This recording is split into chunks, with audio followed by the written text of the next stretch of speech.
Hello friends, তোমরা সকলে কেমন আছো? আশা করি ভালো আছো। তো আরও একটা ভিডিওতে চলে আসলাম।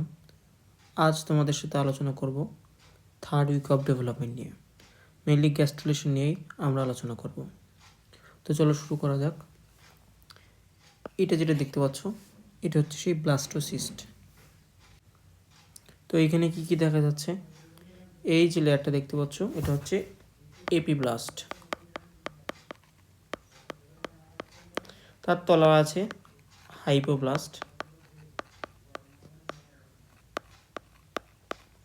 এই যে ক্যাভিটিটা দেখা যাচ্ছে, এটা হচ্ছে অ্যামনিওটিক ক্যাভিটি।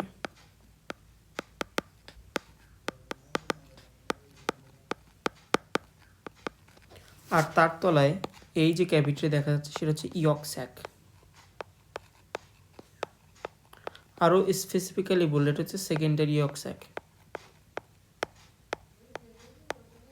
তো আমরা আর অন্যান্য যে স্ট্রাকচারগুলো আছে ওগুলো আমরা আঁকাইনি, জাস্ট একটা ধারণা নেওয়ার জন্য। এখন খেয়াল করো, এখানে আমরা যদি এই যে অ্যামনিওটিক ক্যাভিটি এটাকে এই বরাবর কাটি, একটা স্লাইস করি, তারপরে সেই আর বাকি স্ট্রাকচারগুলোকে এই উপর দিক থেকে দেখি, বা যেটাকে আমরা বলতে পারি ডরসাল ভিউ। ডরসাল মানে হচ্ছে উপর থেকে দেখা, ঠিক উপর থেকে না, এই অ্যাঙ্গেলে এই বরাবর দেখা, এই যে উপর দিক থেকে দেখা, আর নিচ থেকে দেখলে হবে সেটা ভেন্ট্রাল। নিচ থেকে এই দিক থেকে দেখলে হবে সেটা ভেন্ট্রাল, উপর দিক থেকে দেখলে হবে ডরসাল। তো আমরা এখানে একটু বলতে পারি যে আমাদের অ্যামনিওটিক যে ক্যাভিটিটা, এটা কিন্তু এখানে ডরসালই ছিল, আর ইয়ক্স একটা ভেন্ট্রালি ছিল। সো আমরা এই অ্যামনিওটিক ক্যাভিটিটাকে এই বরাবর কেটে এবার এই ডরসাল দিক থেকে আমরা দেখলে আমরা এই রকমটা দেখতে পাবো, এরকম একটা স্ট্রাকচার। তো এখানে নীল কালার দিয়ে নিশ্চয়ই বুঝতে পারছো যে আমরা এপিব্লাস্টকেই বোঝাচ্ছি, যে উপরে অনেক এপিব্লাস্ট সেল আছে। এখন কি হয়, এখানে থার্ড উইকে গিয়ে কী হবে, স্পেশাল একটা জিনিস অ্যাপিয়ার করে ডরসাল সাইটের কাউডাল পোর্শনে। কাউডাল এবং ক্রেনিয়াল দুইটা ওয়ার্ডের সাথে তোমাদেরকে একটু কথা বলি। ক্রেনিয়াল বলতে আমরা এই দিকটাকে বোঝাচ্ছি, আর কাউডাল মানে এই দিকে, কাউডাল এন্ড। এটা হচ্ছে কাউডাল এন্ড, আর এটা হচ্ছে cranial end. Cranial end. So আমরা কি বললাম, এই যে অ্যামনিওটিক ক্যাভিটিকে স্লাইস করে আমরা ডরসাল দিক থেকে দেখতে পাবো যে কাউডাল এন্ডে বা নিচের অংশে একটা মিড লাইনে এরকম একটা রিজ অ্যাপিয়ার করছে, কখন অ্যাপিয়ার করছে? এটা থার্ড উইকে, কিন্তু বিগিনিং অফ দ্য থার্ড উইকে। সো একটা লঙ্গিটিউডিনাল একটা রিজ অ্যাপিয়ার করছে মিড লাইনে। আচ্ছা, এইটাকেই বলা হচ্ছে প্রাইমিটিভ স্ট্রিক। এটা হচ্ছে প্রাইমিটিভ স্ট্রিক। তো এই প্রাইমিটিভ স্ট্রিকটা কিভাবে তৈরি হলো? এই যে এপিব্লাস্টের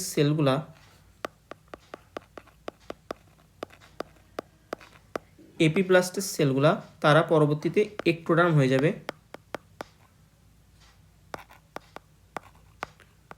অর্থাৎ আমরা এপিব্লাস্ট আর এক্টোডার্ম কোয়াইট সেম বলতে পারি। সো সেই এপিব্লাস্ট অথবা এক্টোডার্মের সেলগুলার প্রলিফারেশনের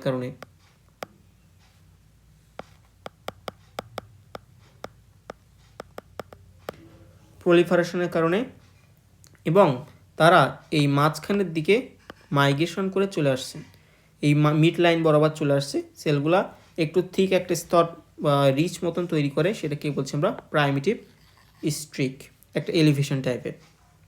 আচ্ছা, এই প্রাইমিটিভ স্ট্রিকের কয়েকটা পার্টস আছে। যেমন দেখো, এই উপরের দিকে এরকম একটা গোল মতন একটা এলিভেশন তৈরি করে, সেই এলিভেশনটাকে বলা হচ্ছে প্রাইমিটিভ নোড।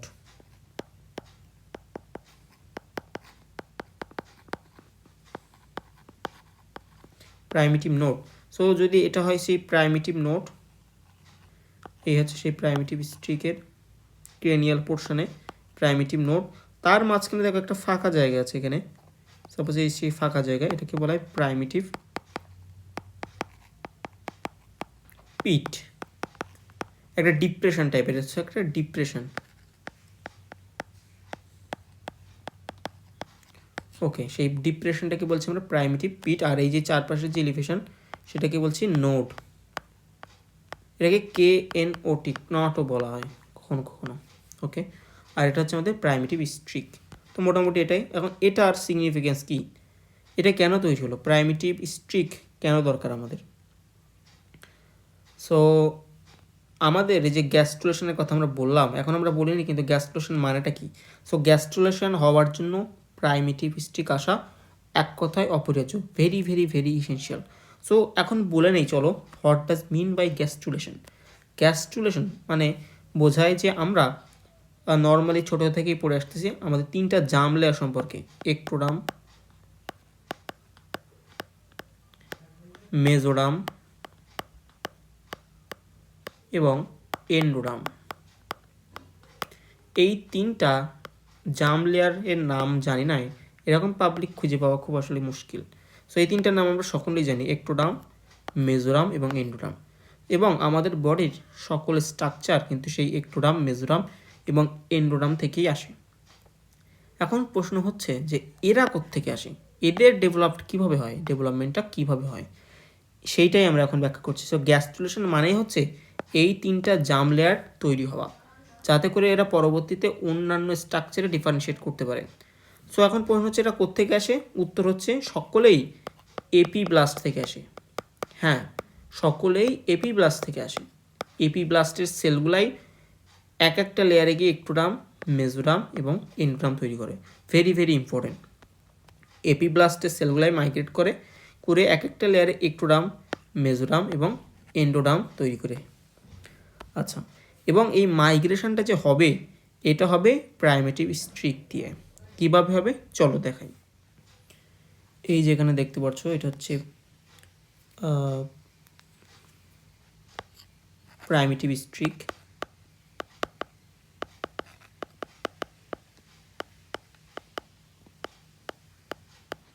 এটা হচ্ছে প্রাইমিটিভ স্ট্রিক। আর উপরের দিকে আছে আমাদের এপিব্লাস্ট, নিচের দিকে আছে আমাদের হাইপোব্লাস্ট। ওকে, ঠিক আছে। এখন একটা এমব্রায়ো যখন 15 to 16 ডেজে পৌঁছায় তখন তার ডরসাল যে ভিউতে আমরা পুরোপুরি প্রাইমিটিভ স্ট্রিকটা ক্লিয়ারলি দেখতে পাবো। এখন এই যে এপিব্লাস্টের এখানে সেল আছে, এপিব্লাস্ট সেল, এপিব্লাস্টের সেলগুলা মাইগ্রেট করে প্রাইমিটিভ স্ট্রিকের দিকে চলে আসে। এপিব্লাস্টের সেলগুলা এই প্রাইমিটিভ স্ট্রিক তার দিকে চলে আসতে থাকে, মাইগ্রেশন করতে থাকে।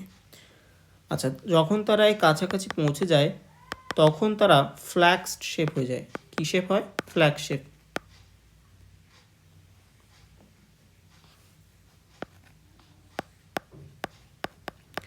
তারা ফ্ল্যাক্সড শেপ হয়ে যায়। তারপরে তারা তাদের এই যে সারফেস থেকে ডিট্যাচ করে এই বিনিত বা নিচে চলে আসে। সো এই সেলগুলা, সাপোজ আমি একটা আঁকার চেষ্টা করি, এখানে একটা সেল, এই সেলগুলা নিচে চলে আসতে থাকে। তোমাদের বইতে হয়তো অন্য কালার দেওয়া আছে, তো ওটা নিয়ে চিন্তা নাই, সমস্যা না।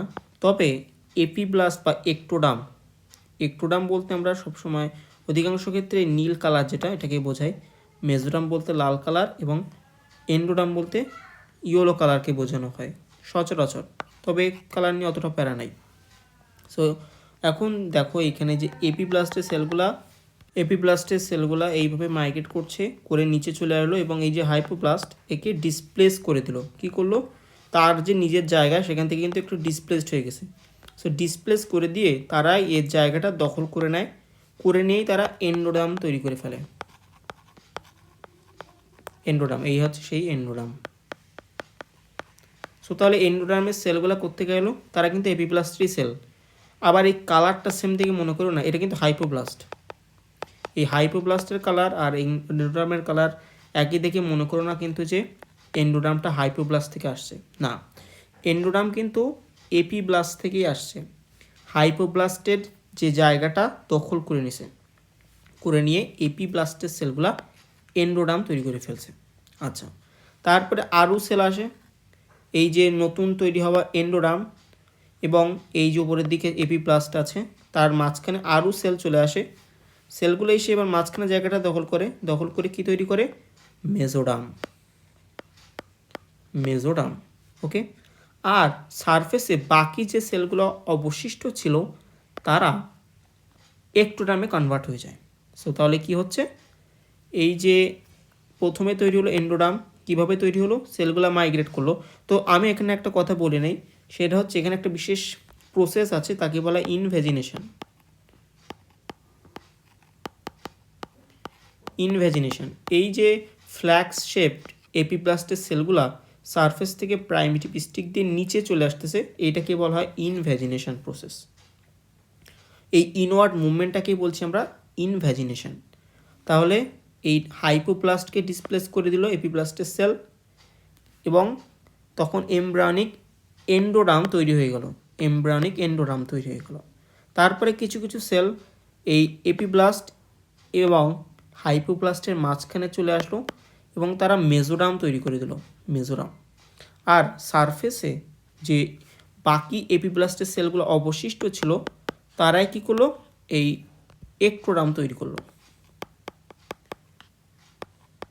তো এটা কিন্তু একটা রিটেনের প্রশ্ন হতে পারে, কিংবা ভাইভাতেও জিজ্ঞেস করতে পারে কিভাবে এপিপ্লাস্ট, এরকম একটা প্রশ্ন আছে যে how epiblast is the source of all three germ layers. How epiblast is the source of all three germ layers. So এইভাবেই কিন্তু আমাদের তিনটা লেয়ার হয়ে গেল, ectoderm, mesoderm and endoderm. So this is called gastrulation. So gastrulation is completed. তো চলো এখন আমরা এই যে প্রাইমেটিভ স্ট্রিক, এই প্রাইমেটিভ স্ট্রিকের ফেট নিয়ে একটু কথা বলি। প্রাইমেটিভ স্ট্রিক ফেট বলতে বোঝাচ্ছি যে এটার কাজ শেষে তো এটা ডিসঅ্যাপিয়ার করার কথা। সো এটা কি পুরোপুরি ডিসঅ্যাপিয়ার করে নাকি কিছুটা অংশ রয়ে যায়, সেটা নিয়ে একটু কথা বলি। তো এটা তার সমস্ত কাজ শেষে লাইক এন্ড অফ 4th উইকের দিকে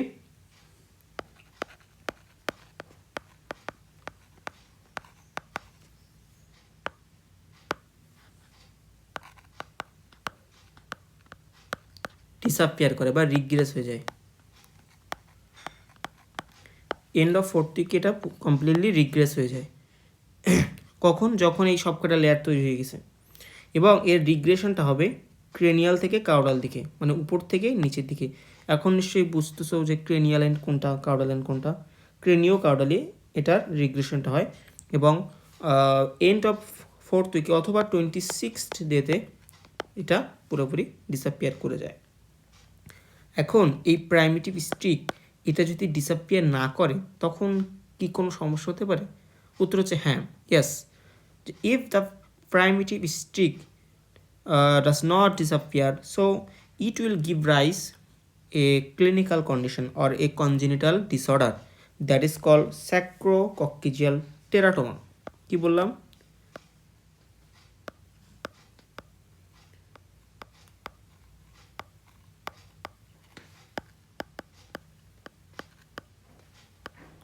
This is a quite important question, sacrococcygeal teratoma. Why does this appear? So sacrococcygeal teratoma হয় কিসের কারণে? যে র্যামনেন্টস অফ প্রাইমেটিভ স্টিক যখন পারসিস্ট করে, মানে প্রাইমেটিভ স্টিকটা পুরোপুরি ডিসঅ্যাপিয়ার করে না, এর কিছুটা পোর্শন রয়ে গেছে, তখন এই স্যাক্রোকক্সিজিয়াল টেরাটোমাটা অ্যাপিয়ার করে। সো এটা তো গেল কজ। এখন এখানে কি দেখা যায় আসলে স্যাক্রোকক্সিজিয়াল টেরাটোমাতে কি হয়? যখন স্যাক্রোকক্সিজিয়াল টেরাটোমা হচ্ছে তখন দেখা যাবে যে একটা টিউমার গ্রো করে, এবং সেই টিউমারটাতে সকল জার্ম লেয়ার, মানে অল থ্রি জার্ম লেয়ার্স থেকে যে টিস্যু তৈরি হওয়া উচিত, সেই টিস্যু এই টিউমারটা কন্টেন করবে। মানে একটা টিউমার আসবে, সেই টিউমারের এই 3 জার্ম লেয়ার্স, একটোডার্ম, মেজোডার্ম, এন্ডোডার্ম, এই 3টা জার্ম লেয়ারের টিস্যু কন্টেন করবে সেরকম একটা। এবং এটা মেনলি লাম্বোসাক্রাল রিজিয়নে বেশিরভাগ ক্ষেত্রে দেখা যায়।